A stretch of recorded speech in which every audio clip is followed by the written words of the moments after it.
വേണ്ട വേണ്ട വേണ്ട.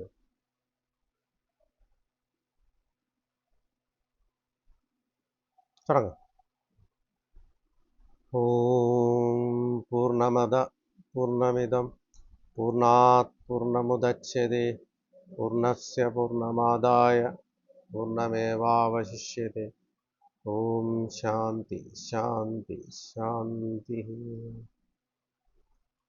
ഈ ബ്രഹ്മസൂത്രം അറിയാമല്ലോ, 4 അധ്യായമായിട്ട് 555 സൂത്രങ്ങളോട് കൂടിയതാണ്.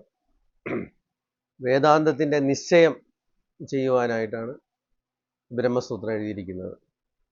ഉപനിഷത്തിൽ പറയുന്ന വാക്യങ്ങളെ എടുത്തിട്ട് അതിൻ്റെ താത്പര്യം ഇതിങ്ങനെയാണ് ഉദ്ദേശിക്കുന്നത്, വേദാന്തം ഇതാണ് ഉദ്ദേശിക്കുന്നതെന്ന് നിശ്ചയിച്ച് പറയാൻ വേണ്ടിയാണ്. അപ്പോൾ പണ്ട് കാലത്തൊക്കെ ഇങ്ങനെ ഈ ശിഷ്യന്മാർക്കൊക്കെ ഈ 555 സൂത്രങ്ങളും അവർ കാണാതെ പഠിച്ചു വയ്ക്കും. അപ്പോൾ ആ വേദാന്തം ഇവർക്കിതൊരു പെട്ടെന്ന് സ്മൃതിയിൽ വരുത്താനായിട്ട് ഈ സൂത്രങ്ങൾ ഓർക്കുമ്പോഴത്തേക്ക് എന്ത് ഭാഗങ്ങളാണ് ഉപനിഷത്ത് ചർച്ച ചെയ്യുന്നത് അവർക്ക് പെട്ടെന്ന് ഓർമ്മ വരും, ഈ ബ്രഹ്മസൂത്ര വാക്യങ്ങൾ. അപ്പോൾ അങ്ങനെ ഓർമ്മിച്ച് വെച്ച് ഈ ഉപനിഷത്തുകളെ മൊത്തം നമ്മുടെ ആ ഒരു സ്മൃതിയിൽ നിർത്തുവാൻ വേണ്ടിയാണ് ഈ ബ്രഹ്മസൂത്രം രചിച്ചിരിക്കുന്നത്. അതുമാത്രമല്ല, എന്തെങ്കിലും തർക്കഭാഗങ്ങൾ ആൾക്കാർ ചില ഉപനിഷത്തിലെ ഭാഗങ്ങളെ തെറ്റായിട്ട് ധരിക്കാം, അല്ലെങ്കിൽ തെറ്റായിട്ട് വ്യാഖ്യാനിക്കാം. അപ്പോൾ അങ്ങനെയുള്ള ഭാഗങ്ങളെ ഇതിങ്ങനെയല്ല, ഇതിൻ്റെ അർത്ഥം ഇങ്ങനെയാണ്, ഈ രീതിയിലാണെന്ന് നിശ്ചയിക്കാൻ വേണ്ടിയാണ്. നമുക്കിപ്പോൾ ഒരു ഭരണഘടന എന്ന് പറയത്തില്ലേ, അതിൻ്റെ അൾട്ടിമേറ്റ് റൂൾ ഇങ്ങനെയാണ്. ബ്രഹ്മസൂത്രം ഇങ്ങനെയാണത് ഈ ഉപനിഷത്ത് വാക്യത്തിൻ്റെ അർത്ഥം ചിന്തിക്കാനുള്ളത് എന്ന് ഉദ്ബോധിപ്പിക്കാൻ വേണ്ടിയാണ് ബ്രഹ്മസൂത്രം എഴുതിയിരിക്കുന്നത്.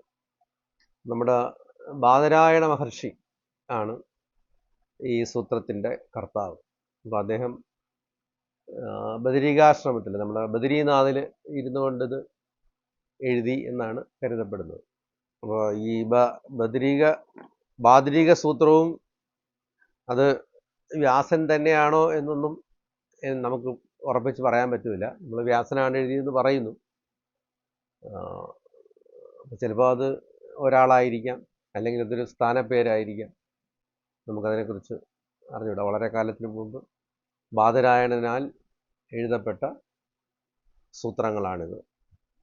അപ്പോൾ ഇത് എല്ലാവരും പ്രമാണമായിട്ട് അംഗീകരിച്ചിരിക്കുന്നു.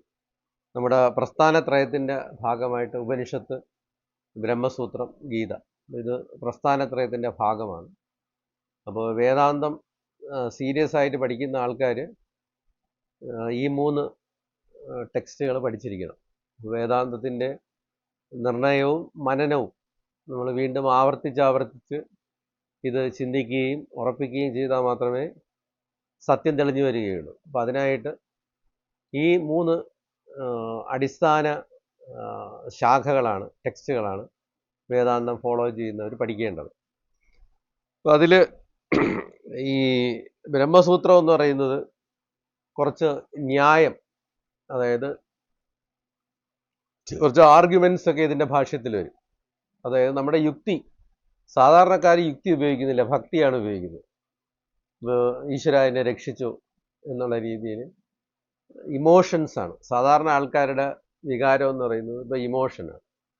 അപ്പോൾ ഇമോഷനുള്ള ആൾക്കാർ ഈശ്വരൻ ഏതെങ്കിലും ഒരു നാമത്തെ ആശ്രയിക്കുകയും ഭഗവാനെ എന്നെ രക്ഷിക്കണേ എന്നുള്ള ഒരു ചിന്തയിൽ പോവുകയും ചെയ്യും. അപ്പോൾ അങ്ങനെയുള്ള ആളുകൾക്ക് കൂടുതലായിട്ട് നമുക്ക് ഈ ഭാഗവതം പോലെയുള്ള ഭക്തി ഗ്രന്ഥങ്ങൾ അവർക്ക് ആശ്രയിക്കാം. കുറച്ചുകൂടെ നിങ്ങൾക്ക് ഇതിൻ്റെ തത്വം എന്താണ്, ഈ ഈശ്വരൻ എന്താണ്, പ്രപഞ്ചം എന്താണ്, ഇതിൻ്റെ അടിസ്ഥാനം എന്താണെന്ന് ചിന്തിക്കുന്ന ആൾക്കാർക്ക് അടുത്ത നിലയിൽ ഭഗവത്ഗീത പാരായണം ചെയ്യാം. അപ്പോൾ അതിലെ തത്വങ്ങൾ പറഞ്ഞിട്ടുണ്ട്. പക്ഷെ അതിലെ എല്ലാ ആൾക്കാർക്കും, സാധാരണ ഗതിയിൽ വരുന്ന എല്ലാ ശാഖയിലുള്ള ആൾക്കാർക്കും അക്സെപ്റ്റബിളായ രീതിയിലാണ് ഭഗവത്ഗീത എഴുതിയിരിക്കുന്നത്. അപ്പോൾ ഈ ജ്ഞാനം ജ്ഞാനമാണതിലെ കാതലെങ്കിലും എല്ലാവർക്കും സംതൃപ്തി നൽകുന്ന രീതിയിലാണ് ഭഗവത്ഗീത രചിച്ചിരിക്കുന്നത്. ഉപനിഷത്തിലേക്ക് വരുമ്പോൾ പ്രധാനമായിട്ടും ജ്ഞാനത്തെ മാത്രമാണ് മുൻനിർത്തിയാണ് എഴുതിയിരിക്കുന്നത്. പക്ഷേ പല ഭാഗങ്ങളും എന്താണ് ഉദ്ദേശിച്ചിരിക്കുന്നത്, ഇപ്പോൾ കർമ്മം ചെയ്യാനാണോ ഉദ്ദേശിച്ചിരിക്കുന്നത്, അല്ലെങ്കിൽ ഇപ്പോൾ ഗൃഹസ്ഥാശ്രമത്തിൽ ഇരിക്കാനാണോ ഉദ്ദേശിച്ചിരിക്കുന്നത്, അല്ലെങ്കിൽ ഇന്ന ഉപാസനയെ ചെയ്യാനാണോ ഉദ്ദേശിച്ചിരിക്കുന്നത് എന്നുള്ള സംശയമൊക്കെ ഈ ഉപനിഷത്ത് പഠിക്കുന്നവർക്ക് ചിലപ്പോൾ ഉണ്ടാവാം. അപ്പം അങ്ങനെയുള്ള സംശയങ്ങളെയെല്ലാം നിവർത്തിച്ച് അതിനെ ആധികാരികമായിട്ട് ഇതിങ്ങനെയാണ് എന്ന് ഉറപ്പിക്കുന്ന ഗ്രന്ഥമാണ് ബ്രഹ്മസൂത്രം. അപ്പോൾ ബ്രഹ്മസൂത്രം ഉദാഹരണത്തിന് ശരിക്ക് വേദാന്തം പഠിക്കാനായിട്ട് ആഗ്രഹിക്കുന്ന ആൾക്കാരാണ് ബ്രഹ്മസൂത്രത്തെ ആശ്രയിക്കുന്നത്. പക്ഷേ ഇത് പഠിച്ചെടുക്കാനായിട്ട് കുറച്ച് നാൾ ശ്രമിക്കണം, എങ്കിലേ ബ്രഹ്മസൂത്രം നമുക്ക് പഠിക്കാൻ പറ്റത്തുള്ളൂ. അപ്പോൾ അതുകൊണ്ട് പല ഈ പെട്ടെന്ന് പഠിപ്പിക്കുന്ന സ്ഥലങ്ങളിലൊക്കെ ചതുസൂത്രി ആദ്യത്തെ 4 സൂത്രം പഠിപ്പിച്ച് അവസാനിപ്പിക്കും. കാരണം എന്ന് വെച്ച് കഴിഞ്ഞാൽ ദൈർഘ്യം ഇതൊക്കെ പഠിച്ചെടുക്കാനായിട്ട് കുറച്ച് സമയം എടുക്കുന്നത് കൊണ്ട്, അല്ലെങ്കിൽ പഠിപ്പിക്കാനായിട്ടുള്ള ആൾക്കാരുടെ കുറവ് കൊണ്ടും ഇത് സാധാരണ പല സ്ഥലങ്ങളിൽ 4 സൂത്രം കൊണ്ട് നിർത്തും. അപ്പോൾ ഈ 555 സൂത്രങ്ങളും പഠിപ്പിക്കുന്നത് ശരിക്കുള്ള പ്രസ്ഥാനത്രയം ഫോളോ ചെയ്യുന്ന സ്ഥലങ്ങളിലാണ് ഈ എല്ലാ സൂത്രങ്ങളും ചർച്ചയ്ക്ക് എടുക്കുന്നത്. അപ്പോൾ അതിൽ ബ്രഹ്മസൂത്രത്തിൽ തന്നെ ആദ്യമായിട്ട് ആരംഭിക്കുന്നത് ഈ ഉപോദ്ഘാത ഭാഷ്യത്തോടു കൂടിയാണ്. ഉപോദ്ഘാത ഭാഷ്യം ഈ ബ്രഹ്മസൂത്രത്തിൻ്റെ ഇൻട്രൊഡക്ഷനാണ്. ആ ഇൻട്രൊഡക്ഷനിൽ തന്നെ എന്ത് സബ്ജക്റ്റാണ് ഡീൽ ചെയ്യുന്നത്, എന്താണ് ബ്രഹ്മസൂത്രത്തിൽ ഞാൻ പറയാൻ ഉദ്ദേശിക്കുന്നത് എന്ന് ശങ്കരാചാര്യർ വളരെ ലളിതമായിട്ട് എഴുതിയിട്ടുണ്ട്. ഏത് രീതിയിലാണ് വേദാന്തത്തെ സമീപിക്കേണ്ടത്, എന്താണ് അതിൻ്റെ കണ്ടൻറ്റ് എന്ന് ഈ അധ്യാസ ഭാഷ്യത്തിൽ തന്നെ വളരെ വ്യക്തമായിട്ട് എഴുതിയിട്ടുണ്ട്. അപ്പോൾ എന്തിനെന്ന് വെച്ച് കഴിഞ്ഞാൽ, നിങ്ങൾക്ക് ഇതിനെ അംഗീകരിക്കുകയാണെങ്കിൽ മാത്രം മുന്നോട്ട് പോയാൽ മതി. ഈ ഉപോദ്ഘാത ഭാഷ്യത്തിൽ പറയുന്ന കാര്യങ്ങളെ നിങ്ങൾക്ക് അംഗീകരിക്കാൻ കഴിയുന്നില്ല എങ്കിൽ നിങ്ങൾക്ക് മറ്റു മാർഗങ്ങളെ ഈ സിസ്റ്റത്തെ നിങ്ങൾക്ക് ഫോളോ ചെയ്യാൻ സാധിക്കുന്നില്ലെങ്കിൽ മറ്റു മാർഗങ്ങളെ നിങ്ങൾക്ക് ഇത് പഠിക്കേണ്ട, മറ്റു മാർഗങ്ങളെ അംഗീകരിക്കാം.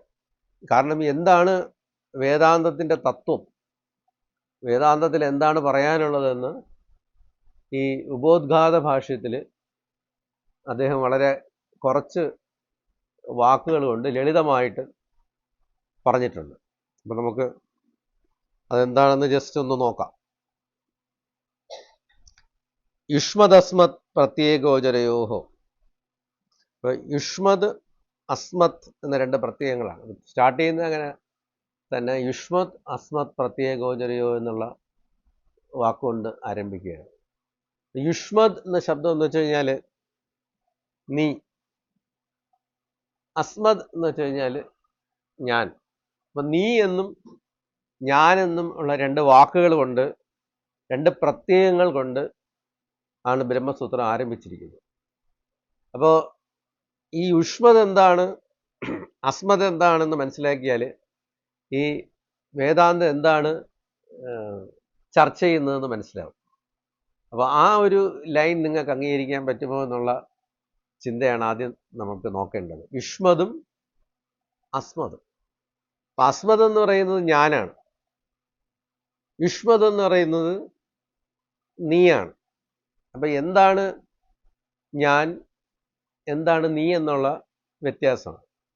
അപ്പോൾ ഞാനെന്ന് പറയുന്നത് ആത്മാവാണല്ലോ. അപ്പം ആത്മാവല്ലാത്തതെല്ലാം യുഷ്മതാണ്, നീയാണ്. അപ്പം ആത്മാവിനെയും ആത്മാവല്ലാത്ത വസ്തുക്കളെയും വ്യക്തമായിട്ട് വിവേചനം ചെയ്തറിയുകയാണ് ഈ ബ്രഹ്മസൂത്ര പഠനത്തിൻ്റെ ലക്ഷ്യം. ഞാൻ എന്താണ്, ഞാനെന്ന് വെച്ചാൽ ആത്മനേപദം, ഞാൻ, അഹം. അഹമല്ലാത്തത് എന്താണ്? അപ്പോൾ അഹമല്ലാത്തതിനെല്ലാം നമ്മൾ അനാത്മാവെന്ന് പറയും. ഇപ്പം നമ്മൾ പറയത്തില്ല ഇത് എൻ്റെ പെരേടമാണ്, ഇതെൻ്റെ മതിലാണ്, ഇതിൻ്റെ അപ്പുറം മറ്റുള്ള ആളിൻ്റെയാണ്. അപ്പോൾ ഇത്രയും സാധനമാണ് എൻ്റെ പ്രോപ്പർട്ടി, അത് ഞാൻ മതിൽ കെട്ടി വെച്ചിരിക്കുന്നു. അപ്പോൾ ഇത് എൻ്റെ ആത്മന പ്രോപ്പർട്ടി. അപ്പോൾ അതുപോലെ അസ്മത് പ്രത്യയം കൊണ്ട് ഉദ്ദേശിക്കുന്നത് ഞാനാകുന്നത്. എന്താണ് ഞാൻ? അതാണ് അസ്മത്. യുഷ്മത് എന്ന പ്രത്യയം കൊണ്ട് ഉദ്ദേശിക്കുന്നത് ഞാനല്ലാത്തത്, അതായത് യു, നിങ്ങളായിരിക്കുന്നത്.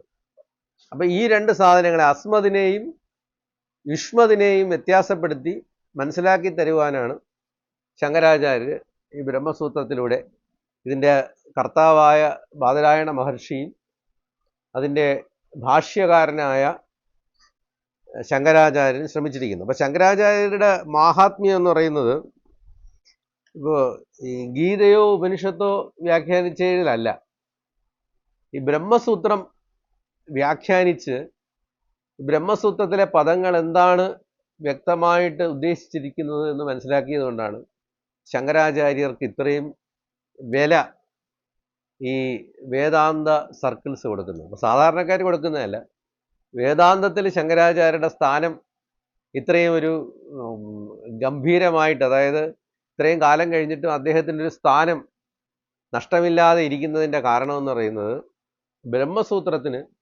ശങ്കരാചാര്യർ ഇങ്ങനെ ഒരു ഭാഷ്യം രചിച്ചു എന്നുള്ളതാണ്. അപ്പോൾ ഈ ഭാഷ്യത്തിൻ്റെ വിലയാണ്, ഇതിലെ ഓരോ വാക്കുകളുടെയും ആ ഗാംഭീര്യവും അതിൻ്റെ ഒരു അർത്ഥം പറഞ്ഞിരിക്കുന്ന രീതിയും മറ്റുള്ളവർക്ക് അനുകരിക്കാൻ ഇതുവരെ കഴിഞ്ഞിട്ടില്ല ഈ ബ്രഹ്മസൂത്ര ഭാഷ്യത്തിൻ്റെ. അപ്പോൾ ആ ഭാഷ്യത്തിൻ്റെ വെയിറ്റിലാണ് ശങ്കരാചാര്യർക്ക് ഇത്രയും വില വന്നിരിക്കുന്നത്.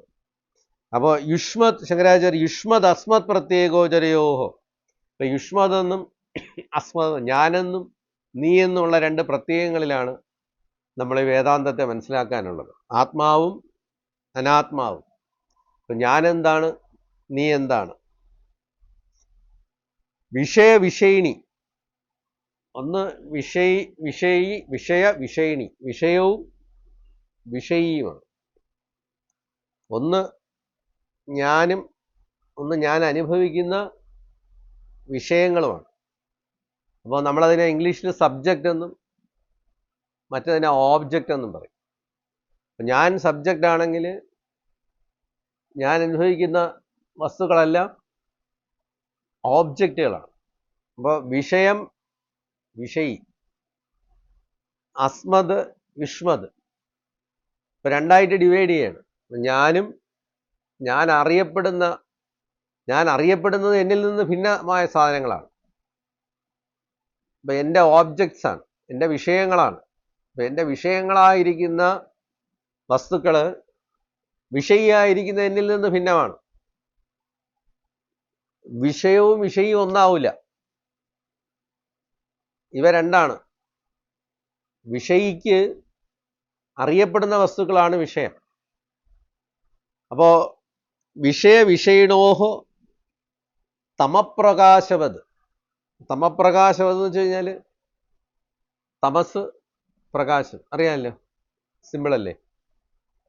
ഒന്ന് തമസ് എന്ന് പറയുമ്പോൾ ഇരുട്ട്, പ്രകാശം എന്ന് പറഞ്ഞാൽ വെളിച്ചം. അപ്പോൾ തമപ്രകാശവത്, ഈ രണ്ട് വസ്തുക്കളും ഞാനും നീയും പോലെ ഓപ്പോസിറ്റ് സാധനങ്ങളാണ്, ഡിഫറൻ്റാണ്, ഒരു ബന്ധവും ഇല്ലാത്ത കാര്യങ്ങളാണ്. ഒന്ന് പകലും ഒന്ന് ഇരുട്ടുമാണ്, ഒന്ന് വെളിച്ചവും ഒന്ന് ഡാർക്ക്നെസ്സുമാണ്. അപ്പോൾ ഇത് രണ്ടും തമ്മിൽ തെറ്റിദ്ധരിക്കേണ്ട ഒരു കാര്യവുമില്ല. അപ്പോൾ ഇത് പകലാണോ രാത്രിയാണോ നമുക്കിപ്പോൾ യാതൊരു വിധമായ സംശയത്തിനും കാര്യമില്ല. ഒന്ന് പകലാണ് അല്ലെങ്കിൽ ഒന്ന് രാത്രിയാണ്. അപ്പോൾ ഈ തമസും തമപ്രകാശവത് വിരുദ്ധം. ഇപ്പം ഞാനെന്നുള്ള വസ്തുവും നീ എന്നുള്ള വസ്തുവും ഇരുട്ടും വെളിച്ചവും പോലെ യാതൊരു വിധത്തിലും പാടില്ലാത്തതാണ്. രണ്ടും ഡിഫറൻ്റ് ആയിട്ടുള്ളതാണ്. ഇപ്പോൾ ഒരു സായിപ്പിനെയും, അമേരിക്കയിലെ ഒരു സായിപ്പിനെയും ഒരു നീഗ്രോയും കൊണ്ട് ഇരുത്തിയിട്ട് ഇത് നീഗ്രോ ആണെന്ന് ഇത് സായിപ്പാണെന്ന് നമുക്ക് തിരിച്ചറിയാനായിട്ട് പ്രയാസമല്ലോ ഉണ്ടോ? ഇല്ല, വളരെ ഒന്ന് വെളുത്തും ഒന്ന് കറുത്തും ഇരിക്കുകയാണ്. അപ്പോൾ രണ്ട് നിറമാണ്. അപ്പോൾ രണ്ടുപേരും തമ്മിൽ നമുക്ക് ഒരിക്കലും എന്ത് ചെയ്യത്തില്ല, മാറിപ്പോകത്തില്ല. ഒരാൾ കറുത്ത നീഗ്രോ ആയിട്ടിരിക്കുന്നു, ഒരാൾ വെളുത്ത് അമേരിക്കക്കാരനായിട്ടിരിക്കുന്നു. ഇത് രണ്ടുപേരെയും തമ്മിൽ നമുക്ക് മാറിപ്പോകത്തില്ല. അപ്പം അതുപോലെ ഈ അസ്മത് ശബ്ദവും യുഷ്മത് ശബ്ദവും എന്ന് പറയുന്ന രണ്ട് വളരെ ഡിഫറൻ്റ് ആയിരിക്കുന്ന സാധനങ്ങളാണ്. ഒന്ന് ഞാനും ഒന്ന് നീയുമാണ്. അപ്പോൾ ഇത് തമ്മിൽ ഒരു കാരണവശാലും തെറ്റിദ്ധരിക്കപ്പെടേണ്ട ഒരു കാര്യവുമില്ല. ഒന്ന് ഭിന്നമാണ്, ഒന്ന് നീയാണ്, എന്നിൽ നിന്നും ഭിന്നമായിരിക്കുന്ന വസ്തുവാണ്, ഞാനല്ലാത്തതാണ്, അനാത്മാവാണ്. അപ്പം ആത്മാവിനെയും അനാത്മാവിനെയും തമ്മിൽ ഒരു സംശയത്തിൻ്റെ കാര്യം ആർക്കും ഉണ്ടാവേണ്ട കാര്യം ഇല്ല. കാരണം വളരെ സ്ട്രെയിറ്റ് ഫോർവേഡാണ്. ഇരുട്ടും വെളിച്ചവും പോലെ ഓപ്പോസിറ്റ് ആയിരിക്കുന്ന കാര്യമാണ്.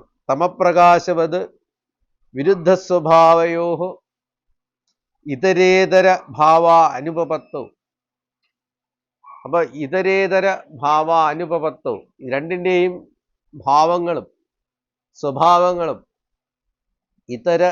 ഇതരേതര ഭാവ അനുപപത്വവും. അപ്പൊ ഇത് രണ്ടും ഓപ്പോസിറ്റ് ആയിട്ടുള്ള സ്വഭാവത്തോടു കൂടിയതാണ്. ഒന്ന് ഡാർക്ക്നെസ് ആണ്, ഒന്ന് വെളിച്ചമാണ്. അപ്പോൾ അതിൻ്റെ സ്വഭാവം വെച്ചും കൺഫ്യൂഷൻ ഉണ്ടാവേണ്ട കാര്യമില്ല. ഇപ്പൊ ചൂടുള്ള ഒരു സാധനവും തണുത്ത സാധനവും ഇരിക്കട്ടെ, രണ്ട് ഗ്ലാസ്സിൽ തണുത്ത വെള്ളവും കൊണ്ടുവയ്ക്കുന്നു, ഫ്രിഡ്ജിൽ വെച്ച് തണുത്ത വെള്ളവും കൊണ്ടുവയ്ക്കുന്നു, ഒന്നിന് നല്ല ചൂടുള്ള ചായയും കൊണ്ടുവയ്ക്കുന്നു. അപ്പോൾ പിടിച്ചു നോക്കുകയാണെങ്കിൽ നമുക്ക് സംശയം തോന്നേണ്ട കാര്യമില്ലല്ലോ, ഒന്ന് തണുപ്പും ഒന്ന് ചൂടുമാണ്. കാരണം ഇത് ഇതര രണ്ടും ഒന്ന് ഓപ്പോസിറ്റ് ആയിരിക്കുന്ന സ്വഭാവത്തോടു കൂടിയ വസ്തുക്കളാണ്. അപ്പോൾ അവ തമ്മിൽ ഒന്ന് ആത്മാവിനെയും അനാത്മാവിനെയും തെറ്റിദ്ധരിക്കപ്പെടേണ്ട ഒരു കാരണവും ഇല്ല. കാര്യം രണ്ടും ഓപ്പോസിറ്റ് സ്വഭാവങ്ങളോട് കൂടിയതാണ്. അനുപപത്തോ സിദ്ധായാം തദ്ധർമാണാമപി. അപ്പോൾ അതിൻ്റെ തദ്ധർമാണാമപി, അതിൻ്റെ ധർമ്മങ്ങളും ഡിഫറൻ്റാണ്. എന്തൊക്കെയാണ് ധർമ്മങ്ങൾ? ആത്മാവെന്ന് പറയുന്നത് നിത്യമാണ്, നശിക്കാത്തതാണ്. അനാത്മാവാണെങ്കിൽ നശിക്കുന്നതാണ്, ഇല്ലാതാകുന്നതാണ്, ട്രാൻസിയൻ്റ് ആണ്.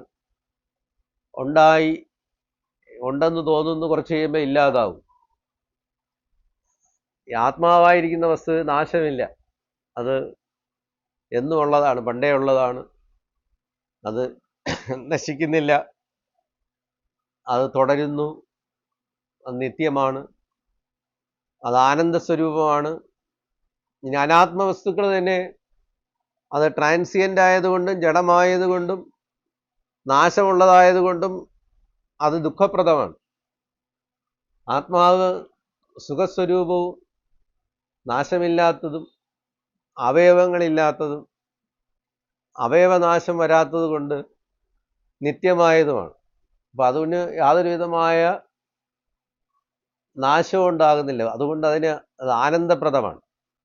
അപ്പം അങ്ങനെ ഈ അസ്മത് സാധനത്തിൻ്റെയും യുഷ്മത് സാധനത്തിൻ്റെയും ധർമ്മങ്ങൾ തന്നെ വിഭിന്നങ്ങളാണ്. അപ്പോൾ വസ്തു എന്ന രീതിയിലും ഇവ ഭിന്നങ്ങളാണ്. അതിൻ്റെ ധർമ്മങ്ങൾ എന്ന രീതിയിൽ, അതിൻ്റെ സ്വഭാവം, ഇപ്പം രണ്ട് മനുഷ്യരെ എടുക്കുകയാണ്. ഇപ്പം നമ്മൾ പറയത്തില്ലേ, മറ്റവൻ തങ്കം പോലെ ഇരിക്കും, ഒരേ അമ്മയുടെ മക്കളാണ്. മറ്റവനാണെങ്കിൽ നമ്മൾ പറഞ്ഞാലൊന്നും കേൾക്കത്തില്ല. അപ്പോൾ രണ്ടുപേരുടെയും ധർമ്മങ്ങളും എന്താണ്? ഭിന്നമായിരിക്കുകയാണ്. ഒരാൾ പറഞ്ഞാൽ കേൾക്കും, ഒരാൾ പറഞ്ഞാൽ കേൾക്കത്തില്ല. ഒരാൾ ഇങ്ങോട്ട് വിളിച്ചാൽ വരും, ഒരാൾ ഇങ്ങോട്ട് വിളിച്ചാൽ അങ്ങോട്ട് പോകും. അപ്പോൾ ഈ ധർമ്മങ്ങളും ഡിഫറൻ്റാണ്. അപ്പോൾ അതുപോലെ ഈ യുഷ്മത് അസ്മത് രണ്ട് പ്രത്യയങ്ങളാണെങ്കിലും അതിൻ്റെ ധർമ്മങ്ങളും വ്യത്യാസപ്പെട്ടിരിക്കുന്നത് കൊണ്ട് ഇവയെ നമുക്ക് തിരിച്ചറിയാനായിട്ട് യാതൊരു വിധമായ സംശയമോ യാതൊരു വിധമായ പ്രയാസമോ ഉണ്ടാകാൻ പാടില്ലാത്തതാണ്. തദ്ധർമാണാമപി സുതരാം ഇതരേതര ഭാവ അനുപപത്തി ഇത്യതോസ്മിൻ പ്രത്യയഗോചരേ വിഷയിണി ചിദാത്മകേ യുഷ്മത് പ്രത്യയഗോചരസ്യ വിഷയസ്യ തദ്ധർമാണാം ച അധ്യാസഃ. അപ്പോൾ ഒന്ന്, വിഷയി എന്ന് പറയുന്നത് ചിദാത്മാവാണ്, ചിത് സ്വരൂപിയാണ്, അറിയുന്നതാണ്. ഒരു കല്ലിനെയും എന്നെയും എടുത്ത് കമ്പയർ ചെയ്ത് കഴിഞ്ഞാൽ എനിക്കാണെങ്കിൽ ഫ്രണ്ടിൽ ഇരിക്കുന്ന വസ്തുക്കളെ അറിയാൻ പറ്റും. ഇത് ഇന്ന ആളാണ്, ഇന്ന ആൾ സംസാരിക്കുന്നു. എന്തുകൊണ്ടാണ്? ഞാൻ അറിവുള്ളവനായതുകൊണ്ടാണ്, ചേതനസ്വരൂപനായത് കൊണ്ടാണ്, ചിതാത്മാവായതുകൊണ്ടാണ്, ചിത് സ്വരൂപനായതുകൊണ്ടാണ്. ഇപ്പം എനിക്ക് അറിയാനുള്ള കഴിവുണ്ട്, ഇങ്ങനെ ഒരു വസ്തു മുമ്പിലിരിക്കുന്നു എന്നറിയാനുള്ളൊരു കഴിവുണ്ട്. ഇനി അതേസമയം ഒരു കല്ലിനാണെങ്കിലോ, നിങ്ങൾ കല്ലിൻ്റെ മുമ്പിൽ ചെന്നിരുന്ന് എന്തെങ്കിലും പറഞ്ഞു കഴിഞ്ഞാൽ കല്ലിന് നിങ്ങളെ കേൾക്കാൻ പറ്റുമോ? എന്തുകൊണ്ട്? കല്ല് ജഡമാണ്. കല്ല് ജഡമായത് കൊണ്ട് കല്ലിന് ആ ചിതാത്മാവെന്നുള്ള ഭാവമില്ല. അപ്പോൾ ഞാനാകുന്ന ആത്മാവിന് അറിയാനുള്ള കഴിവുള്ളത് കൊണ്ട് അത് ചിതാത്മാവാണ്. ഇനി ജഡമായിരിക്കുന്ന വസ്തുവിന് അറിയാനുള്ള കഴിവില്ല. അത് അനിത്യവും ദുഃഖപ്രദവും ക്ഷണികവും കുറച്ച് സമയം മാത്രം നിലനിൽക്കുന്നതുമാണ്. പക്ഷെ എന്തു ചെയ്യാം? ഈ രണ്ട് സാധനങ്ങളുടെ ധർമ്മങ്ങളെ തദ്ധർമാണാം ച അധ്യാസഃ, ഈ രണ്ട് വസ്തുക്കളുടെ സ്വഭാവങ്ങളെ അങ്ങോട്ടും ഇങ്ങോട്ടും സൂപ്പർ ഇമ്പോസ് ചെയ്തിരിക്കുകയാണ്, അധ്യസിച്ചിരിക്കുകയാണ്. അപ്പോൾ ഒന്നില് മറ്റൊന്നിനെ അധ്യസിച്ചിരിക്കുകയാണ്. ഇതിനെയാണ് അധ്യാസം എന്ന് പറയുന്നത്. ഇപ്പോൾ കയറിൽ പാമ്പിനെ പോലെ, അല്ലെങ്കിൽ മുത്തുച്ചിപ്പിയിൽ വെള്ളി പോലെ, ആത്മാവിൽ ശരീരം പോലെ. നമ്മുടെ ആത്മാവിൽ ശരീരത്തെ എന്ത് ചെയ്തിരിക്കുകയാണ്? അധ്യസിച്ചിരിക്കുകയാണ്. ശരീരത്തെ മാത്രമല്ല, മനസ്സിനെയും ബുദ്ധിയെയും അന്ധകരണത്തെയും അഹങ്കാരത്തെയും ചിത്തത്തെയും എല്ലാം എന്ത് ചെയ്തിരിക്കുന്നു? അധ്യസിച്ചിരിക്കുന്നു, സൂപ്പർ ഇമ്പോസ് ചെയ്തിരിക്കുന്നു. അപ്പോൾ രണ്ട് ധർമ്മങ്ങളോടുകൂടിയ, വിഭിന്നങ്ങളായ ധർമ്മങ്ങളോടുകൂടിയ രണ്ട് വസ്തുക്കളെ, ആത്മാവിനെയും അനാത്മാവിനെയും പരസ്പരം ഇവരുടെ ധർമ്മങ്ങളെ എന്ത് ചെയ്തിരിക്കുന്നു? അങ്ങോട്ടും ഇങ്ങോട്ടും സൂപ്പർ ഇമ്പോസ് ചെയ്തിരിക്കുന്നു, ആരോപിച്ചിരിക്കുന്നു. അപ്പൊ ഇങ്ങനെ ഒന്നിൻ്റെ ധർമ്മങ്ങളെ മറ്റൊരു വസ്തുവിൽ ആരോപിച്ച് ഈ വസ്തുവിന് ഇതുണ്ട് എന്ന് തെറ്റിദ്ധരിക്കുന്നതിനാണ് എന്ത് പറയുന്നത്? അധ്യാസം എന്ന് പറയുന്നത്. നമ്മൾ നമ്മുടെ മലയാളത്തിലെ ഒരു പ്രമുഖ നടിയുടെ ഒരു കഥ കേട്ടിട്ടില്ലേ? അപ്പോൾ ഒരു പ്രൊഡ്യൂസർ ഉണ്ടായിരുന്നു.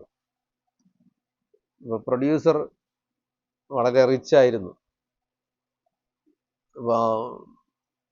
ആ പ്രൊഡ്യൂസറിനും അവിടുത്തെ ഒരു പ്രൊഡക്ഷൻ മാനേജർക്കും ഒരേ പേരായിരുന്നു. അപ്പോൾ ഈ പ്രൊഡക്ഷൻ മാനേജറാണ് ഇവർക്ക് ദിവസവും പൈസ കൊടുത്തുകൊണ്ടിരുന്നത്. അപ്പോൾ ഈ നടന്മാർക്കും നടിമാർക്കൊക്കെ പൈസ കൊടുത്തുകൊണ്ടിരുന്നത് ഈ പ്രൊഡക്ഷൻ മാനേജറായിരുന്നു. അപ്പോൾ യഥാർത്ഥത്തിലുള്ള പ്രൊഡ്യൂസർ വേറൊരാളാണ്. അപ്പോൾ വേറൊരാൾ ആ പിക്ചറിലോട്ട് വരുന്നില്ല. പ്രൊഡക്ഷൻ മാനേജറാണ് നടിക്ക് പൈസ കൊടുത്തുകൊണ്ടിരുന്നത്. അപ്പോൾ ഈ നടി എന്ത് ചെയ്തു? നടി തെറ്റിദ്ധരിച്ചു. ഈ സിനിമയുടെ പ്രൊഡ്യൂസർ ഈ പ്രൊഡക്ഷൻ കൺട്രോളറാണെന്ന് തെറ്റിദ്ധരിച്ചു. അങ്ങനെ ആ നടി ആ പ്രൊഡക്ഷൻ കൺട്രോളെ വിവാഹം ചെയ്തു. അപ്പോൾ എന്താണ് സംഭവിച്ചിരിക്കുന്നത്? മറ്റൊരാളിൻ്റെ ധർമ്മത്തെ, ധനവാനായ പ്രൊഡ്യൂസറിൻ്റെ ധർമ്മത്തെ ധനവാനല്ലാത്ത പ്രൊഡക്ഷൻ കൺട്രോളറിൽ ആരോപിച്ചു. അപ്പം ഇത് ധനി ആണെന്ന് വിചാരിച്ചു. അപ്പം യഥാർത്ഥത്തിൽ ധനി ആരാണ്? പ്രൊഡ്യൂസറാണ്. ഈ പ്രൊഡക്ഷൻ കൺട്രോളർ എന്ന് വെച്ചാൽ വെറും എംപ്ലോയിയാണ്, ദിവസ കൂലിക്ക് നിൽക്കുന്ന ഒരാൾ. പക്ഷേ ഈ പണം കൊടുക്കുന്ന ആൾ ഇദ്ദേഹമായതുകൊണ്ട് ഈ നടി എന്ത് ചെയ്തു? ഈ പ്രൊഡക്ഷൻ കൺട്രോളർ ധനിയാണെന്ന് തെറ്റിദ്ധരിച്ചു. അപ്പം അങ്ങനെ ധനിയാണെന്ന് തെറ്റിദ്ധരിച്ചിട്ട് അദ്ദേഹത്തെ എന്ത് ചെയ്തു, വിവാഹം കഴിച്ചു. വിവാഹം കഴിച്ചതിന് ശേഷമാണ് നടിക്ക് മനസ്സിലാവുന്നത് ഇദ്ദേഹം വെറും ഒരു ദാരിദ്ര്യവാസിയാണ്, അദ്ദേഹത്തിന് കയ്യിൽ ഒരു പൈസയും ഇല്ല എന്ന്. അപ്പൊ എന്ത് സംഭവിച്ചു? പ്രൊഡ്യൂസറിന്റെ ധർമ്മങ്ങളെ പ്രൊഡക്ഷൻ കൺട്രോളറിൽ ആരോപിച്ചു. അങ്ങനെ പ്രൊഡക്ഷൻ കൺട്രോളറിൽ ആരോപിച്ചിട്ട് അത് സത്യമാണെന്ന് വിചാരിച്ചു. അപ്പൊ അതുപോലെ ഈ അനാത്മാവിന്റെ ധർമ്മങ്ങളെ എന്ത് ചെയ്തിരിക്കുന്നു, നമ്മൾ ആത്മാവിൽ ആരോപിച്ചിട്ട് ഈ അനാത്മാവിന്റെ ധർമ്മങ്ങൾ ആത്മാവിൽ ഉള്ളതാണ് എന്ന് നമ്മൾ തെറ്റിദ്ധരിക്കുകയാണ്. അപ്പൊ അങ്ങനെ സംഭവിക്കുന്ന ഒരു സിസ്റ്റത്തിനെയാണ് അധ്യാസം എന്ന് പറയുന്നത്. അതായത് ഇല്ലാത്ത ഗുണങ്ങളെ, അനാത്മാവിന്റെ ഗുണങ്ങളെ ആത്മാവിലും ആത്മാവിന്റെ ഗുണങ്ങളെ അനാത്മാവിലും ആരോപിച്ചിട്ട് ഒന്നിന്റെ ധർമ്മങ്ങളെ മറ്റതിലുണ്ടെന്ന് നമ്മൾ തെറ്റിദ്ധരിക്കുന്നു. ഇപ്പോൾ ആത്മാവായിരിക്കുന്ന ഞാൻ എന്ത് ചെയ്തിരിക്കുന്നു, ഈ ശരീരമാണ് എൻ്റെ ആത്മാവെന്ന് തെറ്റിദ്ധരിച്ച് ഈ ശരീരത്തിൽ ഞാൻ അഭിമാനിക്കുകയാണ്. ശരീരനാശം സംഭവിക്കുമ്പോൾ ഞാൻ നശിക്കുന്നു, ശരീരം മരിക്കുമ്പോൾ ഞാൻ ഇല്ലാതാകുന്നു, എൻ്റെ എക്സിസ്റ്റൻ്റ് അവസാനിക്കുന്നു, ഞാൻ ഈ ശരീരത്തിന് രോഗം സംഭവിക്കുമ്പോൾ എനിക്ക് രോഗം സംഭവിക്കുന്നു. അപ്പോൾ എന്നൊക്കെ ഈ അനാത്മാവിൻ്റെ ധർമ്മങ്ങളെ ഞാൻ ആത്മാവിലേക്ക് ആരോപിച്ചിട്ട് അത് സത്യമാണെന്ന് അനുഭവിക്കുന്നു. ഏതുപോലെ, ഉദാഹരണത്തിനൊരു വലിയൊരു അയൺ ബോൾ, ഇരുമ്പ് കൊണ്ടുള്ള ഒരു വലിയ ബോൾ എടുക്കുക. അപ്പം അത് ഇരുമ്പ് കൊണ്ടുണ്ടാക്കിയിരിക്കുന്ന ഒരു വലിയ സാധനമാണ്. അപ്പം അത് കറുത്ത നിറം, നല്ല തൊട്ട് നോക്കിയാൽ തണുത്തിരിക്കും, മെറ്റലാണ്. അപ്പം അത് ഒരു വലിയ റോഡിൻ്റെ അറ്റത്ത് അറ്റാച്ച് ചെയ്തിരിക്കും. ആ ഇരുമ്പ് ബോളിനെ ഒരു വലിയ ഈ മെറ്റലർജിയൊക്കെ നടക്കുന്ന സ്ഥലത്ത് ഒരു വലിയ ഫ്ലെയിമിലോട്ട് കുറേയേറെ മുക്കിയാൽ എന്ത് സംഭവിക്കും? ഈ ഇരുമ്പ് ബോളിന് എന്ത് സംഭവിക്കും? അത് ലോഹഗോളമായിട്ട്, അത് മെൽറ്റ് ചെയ്ത് പോകുന്നതിന് മുമ്പ് ആദ്യം എന്ത് സംഭവിക്കും? അത് ലോഹഗോളമായിട്ട് ചുമന്ന് ഇങ്ങനെ ഒരു സൂര്യനെ പോലെ പ്രകാശിച്ച് ചൂടും വെളിച്ചവും ഒക്കെ തരുന്ന രീതിയിൽ അതിനെ പൊക്കിയെടുത്തു കഴിഞ്ഞാൽ ആ അയൺ ബോൾ നല്ല ചുമന്ന് ചൂടോടുകൂടിയിരിക്കും. അപ്പോൾ ആ അയൺ ബോളിൽ എന്ത് ധർമ്മമാണുള്ളത്?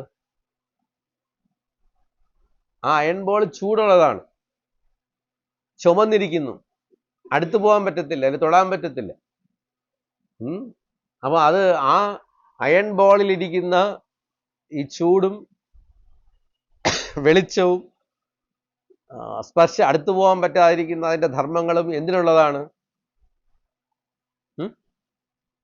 അഗ്നിക്കുള്ളതാണ്, ഫയറിൻ്റെ ആണ്. അപ്പോൾ ഫയറിൻ്റെ ധർമ്മങ്ങളെ നമ്മൾ ഈ അയൺ ബോളിൽ ആരോപിച്ചിട്ട്, അയൺ ബോളിൽ ചൂടുണ്ട്, അയൺ ബോൾ ചുമന്നിരിക്കുന്നു എന്ന് പറയും. പക്ഷെ ഈ ചുമന്നിരിക്കുന്നതും ചൂടുള്ളതും അയൺ ബോളിൻ്റെ ധർമ്മമല്ല. ആ ധർമ്മം പിന്നെ എന്തിൻ്റെയാണ്? അഗ്നിയുടെ ധർമ്മം മാത്രമാണ്. അപ്പൊ അഗ്നിയുടെ ധർമ്മത്തെ അയൺ ബോളിൽ നമ്മൾ ആരോപിക്കുന്നു. അപ്പോൾ അവിടെ ഫയറിൻ്റെ ധർമ്മം ഈ ഇരുമ്പ് ബോളിൽ ആരോപിച്ചിട്ട് ഇത് ചൂടുള്ളതാണ്, ഇത് പഴുത്തിരിക്കുന്നു, ഇത് സൂര്യനെ പോലെ തിളയ്ക്കുന്നു എന്നൊക്കെ നമുക്ക് പറയാം. അപ്പോൾ അത് അവിടെ എന്ത് സംഭവിച്ചിരിക്കുകയാണ്? അധ്യാസം സംഭവിച്ചിരിക്കുകയാണ്. അതായത് ഫയറിൻ്റെ ധർമ്മങ്ങൾ, അഗ്നിയുടെ ധർമ്മങ്ങൾ ഇരുമ്പിൽ ആരോപിച്ചിരിക്കുകയാണ്. അപ്പം ഇരുമ്പ് ചൂടില്ല, ഇരുമ്പ് തണുത്തിരിക്കുന്നു, അത് കറുത്തിരിക്കുന്നു. പക്ഷെ അതിൽ ചുവപ്പ് നിറവും അതിൻ്റെ ചൂടുള്ള അവസ്ഥയും അതിനെ അടുത്തു പോകാൻ പറ്റാത്ത അവസ്ഥയും നമ്മളതിൽ ആരോപിച്ചിരിക്കുകയാണ്. അപ്പം അത് അഗ്നിയുടെ ധർമ്മങ്ങൾ അയണിൽ ആരോപിച്ചിരിക്കുന്നു. അതുപോലെ അനാത്മധർമ്മങ്ങളെ നമ്മൾ എന്നിലേക്ക് ആരോപിച്ചിരിക്കുന്നു. ഞാനിപ്പോൾ കുറച്ച് ദുഃഖത്തിലാണ്. എന്തിൻ്റെ ധർമ്മങ്ങളെ ആരോപിച്ചിരിക്കുന്നു?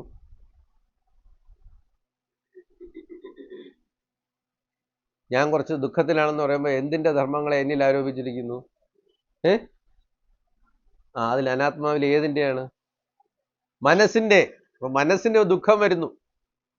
മനസ്സിന് ദുഃഖം വരുമ്പോൾ ഞാൻ പറയുന്നു, ഞാനിപ്പോൾ ദുഃഖിയാണ്, ഞാൻ ദുഃഖിച്ചിരിക്കുന്നു. അപ്പൊ ആത്മാവിനില്ലാത്ത ദുഃഖ സ്വഭാവത്തെ എനിക്കുള്ളതായിട്ട് ഞാൻ പറയുകയാണ്.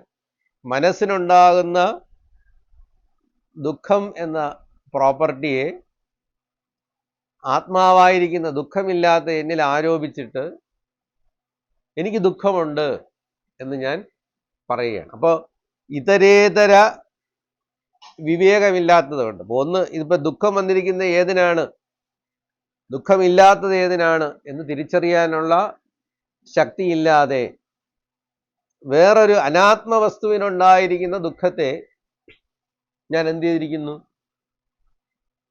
എനിക്കുണ്ടായ ദുഃഖമായിട്ട് ഞാൻ അങ്ങ് പറയുകയാണ്. എനിക്കിങ്ങനെ ഒരു ദുഃഖം വന്നു, അല്ലെങ്കിൽ എനിക്കൊരു അസുഖം വന്നു, ശരീരത്തിന് ഇങ്ങനെ ഒരു നാശം വന്നു, എനിക്കിങ്ങനെ ഒരു നാശം വന്നിരിക്കുകയാണ്.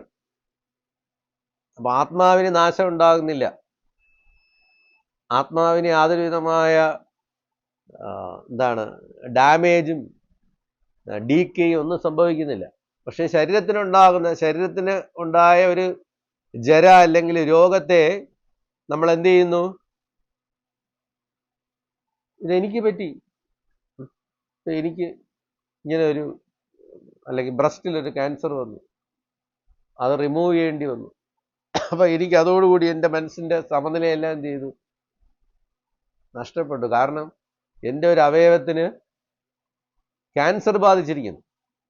അപ്പൊ ആത്മാവിന് ഉണ്ടാവാത്ത ഒരു ദുഃഖം ആത്മാവിൽ എന്ത് ചെയ്തിരിക്കുന്നു, ആരോപിച്ചിട്ട് ഈ ധർമ്മങ്ങളെ, ആത്മാവിൻ്റെ ധർമ്മങ്ങളെയും അനാത്മാവിൻ്റെ ധർമ്മങ്ങളെയും വേർതിരിച്ച് കാണാൻ കഴിയാത്തത് കൊണ്ട് പരസ്പരം ഒന്നിൻ്റെ ധർമ്മങ്ങളെ മറ്റതിൽ ആരോപിച്ച് അനുഭവിക്കുന്നതിനാണ് എന്ത് പറയുന്നത്, അധ്യാസം എന്ന് പറയുന്നത്. അപ്പൊ അങ്ങനെ ഒരു അധ്യാസം എന്ത് ചെയ്തിരിക്കുകയാണ്, സംഭവിച്ചിരിക്കുകയാണ്. അധ്യാസ തദ് വിപര്യേണ വിഷയിണ തദ്ധർമാണാം ച വിഷയേ അധ്യാസോ മിഥ്യേതി ഭവിതുമുക്തം. അപ്പൊ അത് മിഥ്യയല്ലാതെ എന്താവും, ഒന്നിൻ്റെ ഇല്ലാത്ത ധർമ്മങ്ങൾ മറ്റേതിലേക്ക്. ഇപ്പൊ പാവപ്പെട്ടവനെ കണ്ടിട്ട് അവന് ഒരുപാട് പണമുണ്ടെന്ന് പറഞ്ഞാൽ നമുക്ക് പറയാനല്ലേ പറ്റൂ, അവൻ ദരിദ്രവാസിയാണ്. അപ്പൊ അവനെ നമ്മൾ എന്തായിട്ട് കാണുന്നു, കോടീശ്വരനായിട്ട് കാണുന്നു. അപ്പൊ അതുപോലെ കോടീശ്വരനെ നമ്മൾ തിരിച്ച് പാവപ്പെട്ടവനായിട്ട് കാണുന്നു. അപ്പൊ എന്ത് ചെയ്തിരിക്കുന്നു, രണ്ടുപേരുടെ ധർമ്മങ്ങളെ അങ്ങോട്ടും ഇങ്ങോട്ടും നമ്മൾ മിക്സ് ചെയ്തിരിക്കുകയാണ്. അപ്പൊ അത് സത്യമാണോ? അല്ല, അത് മിഥ്യേതി ഭവിതും യുക്തം, മിഥ്യയാവാനേ സാധ്യതയുള്ളൂ. അപ്പൊ ഞാൻ മരിക്കും എന്ന് പറഞ്ഞാൽ അതെന്താണ്, മിഥ്യേതി ഭവിതും യുക്തം. കാരണം മരണമില്ലാത്ത എനിക്ക്, ആത്മാവായിരിക്കുന്ന അറിവായിരിക്കുന്ന ഞാൻ മരിക്കുമെന്ന് പറയാണ്. എന്തിനെ മുൻനിർത്തിയാണ്? ശരീരധർമ്മമായിരിക്കുന്ന അനാത്മാവായിരിക്കുന്ന ശരീരം മരിക്കും എന്നുള്ള ശരീരത്തിന്റെ ധർമ്മത്തെ മരിക്കാത്ത ആത്മാവായിരിക്കുന്ന എന്നിൽ ആരോപിച്ചിട്ട് ഞാൻ പറയുകയാണ് ഞാൻ മരിക്കും. അപ്പോ രണ്ട് സംഭവിക്കാൻ പാടില്ലാത്ത കാര്യങ്ങളെ നമ്മൾ സംഭവിപ്പിച്ചു എന്ന് പറയുകയാണ്.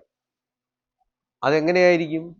മിഥ്യേതി ഭവിതുമുക്തം, മിഥ്യയാവാനേ സാധ്യതയുള്ളൂ, സത്യമാവാനായിട്ട് സാധ്യതയില്ല. ഇപ്പൊ ഒരാള് നന്നായിട്ട് പഠിക്കുന്ന ഒരാള് പോയി പരീക്ഷ എഴുതി, അപ്പോ റിസൾട്ടില് പേപ്പറിൽ വന്നപ്പോൾ നമ്പറില്ല. അപ്പൊ കുട്ടിയുടെ സാറെന്ത് പറയും? ഇത് ശരിയാവാൻ വഴിയില്ല. കാരണം ഇത്ര നന്നായിട്ട് പഠിക്കുന്ന, ഫസ്റ്റ് റാങ്ക് വാങ്ങിക്കേണ്ട, അല്ലെങ്കിൽ 90% മാർക്ക് കിട്ടേണ്ട കുട്ടിയായിരിക്കുന്ന നിനക്ക് നിന്റെ നമ്പർ പേപ്പറില്ലെങ്കിൽ അതെന്തായിരിക്കും? പേപ്പറിൽ വന്ന അച്ചടി മിസ്റ്റേക്ക് ആയിരിക്കും. വിദ്യേതി ഭവിതുമുക്തം. കാരണം നീ നോക്കാനായിട്ട് പോകുന്നില്ല, നീ ജയിക്കുക തന്നെ ചെയ്യും. അപ്പൊ അതുകൊണ്ട് നിന്റെ പേപ്പറിലില്ല, നിന്റെ നമ്പർ പേപ്പറിലില്ല എന്നുള്ളത് എന്തായിരിക്കും? മിഥ്യേതി ഭവിതുമുക്തം, മിഥ്യയാവാൻ മാത്രമേ സാധ്യമുള്ളൂ. അത് സത്യമാവാനായിട്ട് ഒരു സാധ്യതയില്ല. അപ്പൊ സത്യമാവാനായിട്ട് സാധ്യതയില്ലാത്ത കാര്യങ്ങളെ നിങ്ങൾ എന്ത് ചെയ്യുന്നു? സത്യമാണെന്ന് കരുതുന്നു. ഒരിക്കലും സംഭവിക്കാത്ത കാര്യങ്ങളെയൊക്കെ നിങ്ങൾ എന്ത് ചെയ്യുന്നു? സംഭവിക്കുന്നു.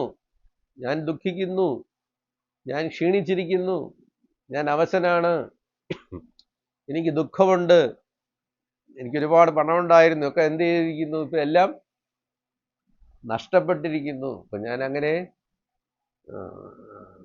ഹതഹ, ഞാൻ നശിച്ചിരിക്കുന്നു എന്നൊക്കെ ആൾക്കാർ പറയുമ്പോൾ എന്താണ്? സംഭവിക്കാൻ പറ്റാത്ത കാര്യത്തെ നിങ്ങൾ എന്ത് ചെയ്തിരിക്കുന്നു?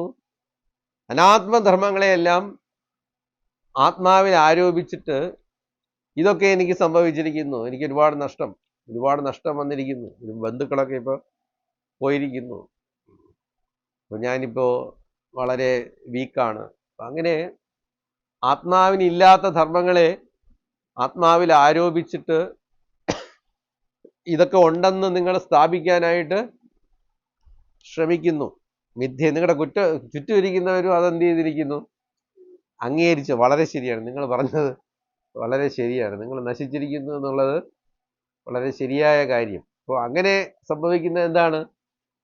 മിഥ്യേതി ഭവിതും യുക്തം.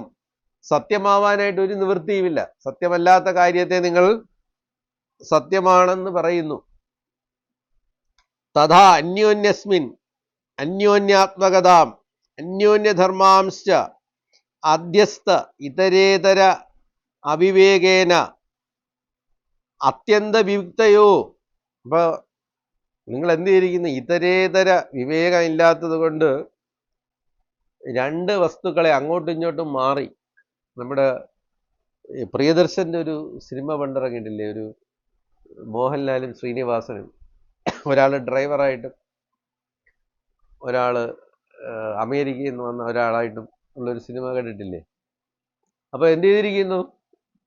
രണ്ട് വ്യക്തികളെ അങ്ങോട്ടും ഇങ്ങോട്ടും മാറ്റിയിട്ട് രണ്ടുപേരുടെയും ധർമ്മങ്ങളെ, ഒരാൾ അമേരിക്കയിൽ നിന്ന് വന്ന ആള് ധനികൻ, വലിയ കുടുംബത്തിൽ നിന്ന് വന്ന ആള്, മറ്റൊരാള് സാധാരണക്കാരൻ, ഡ്രൈവർ, ധനമില്ലാത്തവൻ, പഠിത്തമില്ലാത്തവൻ. അപ്പൊ അങ്ങനെ രണ്ടാൾക്കാരെ എന്ത് ചെയ്തിരിക്കുന്നു? പരസ്പരം രണ്ടുപേരുടെയും ധർമ്മങ്ങളെ എന്ത് ചെയ്തിരിക്കുന്നു? അങ്ങോട്ടും ഇങ്ങോട്ടും വെച്ചു മാറിയിട്ട് ഇയാൾക്ക്, ധനമില്ലാത്ത ഡ്രൈവർക്ക് ഇതൊക്കെ ഉണ്ടെന്ന് എന്ത് ചെയ്യുന്നു? ആ വീട്ടുകാര് സങ്കല്പിക്കുന്നു. അപ്പൊ അതെങ്ങനെയാണ്? ഇതരം, ഒന്ന് ഇതാണ്, ഒന്ന് അനാത്മാവാണ് എന്ന് തിരിച്ചറിയാൻ കഴിയാത്ത വിധത്തിൽ ഈ രണ്ടിൻ്റെയും ധർമ്മങ്ങൾ വ്യത്യാസമായിരുന്നിട്ട് പോലും, രണ്ട് ഡിഫറൻ്റ് എൻറ്റിറ്റി ആയിരുന്നിട്ടും രണ്ടിൻ്റെയും ധർമ്മങ്ങൾ അത്യന്ത വിവിക്തയോഹ. അത്യന്ത വിവിക്ത എന്ന് വെച്ചാൽ നല്ല ഓപ്പോസിറ്റ്. ഒന്ന് ചൂടും ഒന്ന് തണുപ്പ്, ഒന്ന് ധനികനും ഒന്ന് ധനമില്ലാത്തതും, ഒന്ന് ആനന്ദവും ഒന്ന് ദുഃഖവും. അപ്പൊ അങ്ങനെ അത്യന്തം ഭിന്നമായിരുന്നിട്ടും അത്യന്ത വിവിക്തമായിട്ടിരുന്നിട്ടും ഈ ഇതര ഒന്ന് മറ്റൊന്നിൽ നിന്ന് വേർതിരിച്ച് കാണാനുള്ള ബുദ്ധിയുടെ കഴിവില്ലായ്മ നിമിത്തം ധർമ്മധർമ്മിണോഹോ, ധർമ്മിയെയും ധർമ്മത്തെയും ഒന്നും തിരിച്ചറിയാനുള്ള വ്യത്യാസം ബുദ്ധിക്കില്ലാത്തത് കൊണ്ട് എന്ത് ചെയ്തിരിക്കുന്നു? ഇങ്ങനെ ഒരു അധ്യാസം എന്നൊരു സംഭവം നിങ്ങൾ ക്രിയേറ്റ് ചെയ്ത് അനുഭവിച്ചുകൊണ്ടിരിക്കുകയാണ്.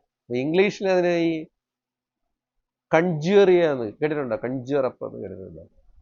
ഇപ്പൊ ഈ ചില രാത്രികാലങ്ങളിൽ ഒറ്റയ്ക്ക് ഏതെങ്കിലും ഒരു ഹോണ്ടഡ് ഹൗസിൽ ചെന്ന് താമസിച്ചാൽ, ഇംഗ്ലീഷ് ഫിലിമൊക്കെ കണ്ടില്ലേ, അവിടെ ഒരു യക്ഷി അല്ലെങ്കിൽ ഒരു ഡെമൺ ഉള്ളതായിട്ട് നമ്മൾ എന്ത് ചെയ്യുന്നു? നമ്മൾ സങ്കല്പിക്കുന്നു. ഇങ്ങനെ ശബ്ദം കേൾക്കുമ്പോഴത്തേക്ക് ഇങ്ങനെ ഡെമൺ വന്നിരിക്കുകയാണ്, അല്ലെങ്കിൽ ഒരു പൂച്ച ചാടുമ്പോഴത്തേക്ക് പിശാച് വന്നിരിക്കുകയാണെന്ന് നമ്മൾ രാത്രി തെറ്റിദ്ധരിക്കുന്നു ഒറ്റയ്ക്കാണെങ്കിൽ. ഇപ്പോൾ രാത്രി നേരം വെളുക്കുമ്പോഴത്തേക്ക് ഇത് നോക്കുമ്പോൾ ഒരു സാധനവും കാണുന്നില്ല. അപ്പോൾ നമ്മൾ എന്ത് ചെയ്തിരിക്കുന്നു? ഒരു ഇല്ലാത്ത ഒരു ഡെവിളിനെ അല്ലെങ്കിൽ ഒരു പിശാചിനെ നമ്മൾ എന്ത് ചെയ്തിരിക്കുന്നു? ഉണ്ടെന്ന് സങ്കല്പിച്ച് കൺജ്യൂറപ്പ് ചെയ്ത് അനുഭവിക്കുകയാണ്. അപ്പൊ അതുപോലെ ഇല്ലാത്ത ധർമ്മങ്ങളെ, ആത്മാവിനില്ലാത്ത ധർമ്മങ്ങളെ നമ്മൾ എന്ത് ചെയ്തിരിക്കുന്നു? കഞ്ചിറപ്പ് ചെയ്ത്, ഉണ്ടെന്ന് തെറ്റിദ്ധരിച്ച്, അനുഭവിച്ച്, കരഞ്ഞ്, സന്തോഷിച്ച്, സങ്കടപ്പെട്ട്, ഇത് ഞാൻ നേടി അല്ലെങ്കിൽ ഇത് നഷ്ടപ്പെട്ടു എന്ന് അഭിമാനിച്ച്, അങ്ങനെ സത്യാനുതേ മിഥുനീകൃത്യ, സത്യത്തെയും അനൃതത്തെയും കൂടെ നമ്മൾ എന്ത് ചെയ്തു? മിഥുനീകൃത്യ, സത്യത്തെയും കള്ളത്തെയും കൂടെ നമ്മൾ മിക്സ് ചെയ്തു. മിക്സ് ചെയ്തിട്ട് അഹമിതം മമയിതം ഇത് നൈസർഗികോയം ലോകവ്യവഹാര. എന്നിട്ട് ഇത് ഞാനാണ്, അഹമിതം, മമയിത, ഇത് എൻ്റേതാണ്, ഇതെൻ്റെ ഭാര്യയാണ്, എൻ്റെ മക്കളാണ്, എൻ്റെ ബന്ധുക്കളാണ്, ഇതെൻ്റെ വീടാണ്, ഇതെൻ്റെ ജോലിയാണ്, ഇതെൻ്റെ വണ്ടിയാണ്, ഇതിലാരും തുടരുത്. അപ്പൊ അങ്ങനെ അഹമിതം മമയിതം, ഇത് ഞാനാണ്, ഇത് എൻ്റേതാണ്, ഇത് എന്നെ മാത്രം ആശ്രയിക്കുന്ന സാധനങ്ങളാണ്, ഇതാണ്, ഞാനാണിതിൻ്റെ ഓണർ, ഇതെൻ്റെ ഓണർഷിപ്പിൽ വരുന്ന സാധനങ്ങളാണ്. മമയിതം അഹമിതം, ഞാൻ ഇന്ന ആളാണ്. ഞാൻ ആരാണെന്ന് അറിയാമോ? ഞാൻ ഇന്ന കുടുംബത്തിൽ ജനിച്ചതാണ്, ഇന്ന ക്വാളിഫിക്കേഷൻസോട് കൂടിയ ആളാണ്, ഇന്ന പദവികളൊക്കെ അലങ്കരിക്കുന്ന ആളാണ്. അപ്പൊ ഞാൻ ആരാണെന്ന് നിങ്ങൾക്ക് അറിയാമോ? അഹമിതം, അഹമിതം, ഞാൻ ഇന്ന ആളാണ്.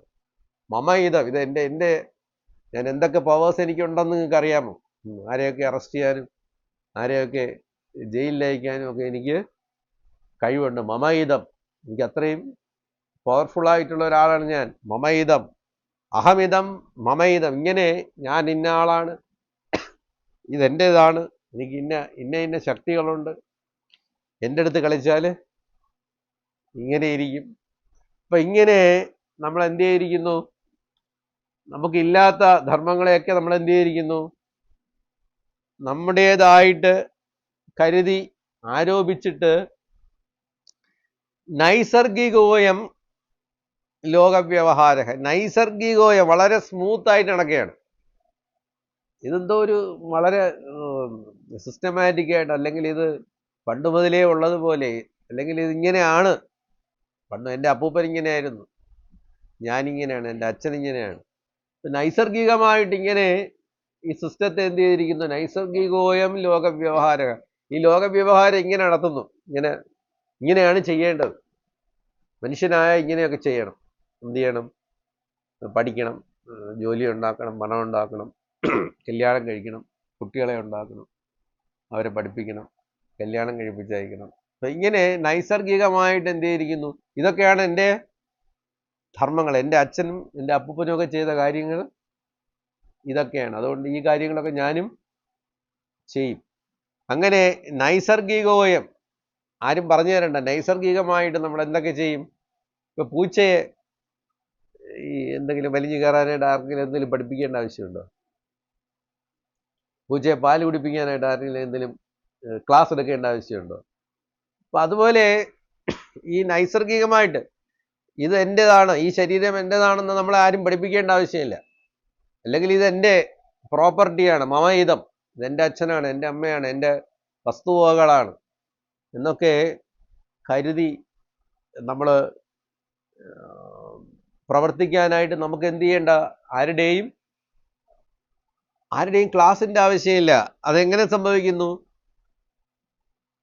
നൈസർഗികോയം ലോകവ്യവഹാര, നൈസർഗികമായിട്ട് വളരെ സ്മൂത്തായിട്ട്, ആരുടെയും യാതൊരു വിധമായ ഇൻസ്ട്രക്ഷൻസ് ഒന്നും കൂടാതെ തന്നെ ഇതെൻ്റെതാണ്, ഞാൻ ഈ ശരീരമാണ്, ഈ ശരീരം നന്നായിട്ടിരുന്നാൽ ഞാൻ നന്നായിട്ടിരിക്കും, ഈ ലോകത്ത് ജീവിക്കണമെങ്കിൽ എന്ത് ചെയ്യണം? കുറേ ധനവും പണവും ഒക്കെ ഉണ്ടാക്കണം, അങ്ങനെ ഭാര്യയും മക്കളും ഒക്കെ നന്നായിട്ടിരുന്നാൽ ഞാനും നന്നായിട്ടിരിക്കുന്നു. അപ്പോൾ അതാണ് ജീവിതത്തിൻ്റെ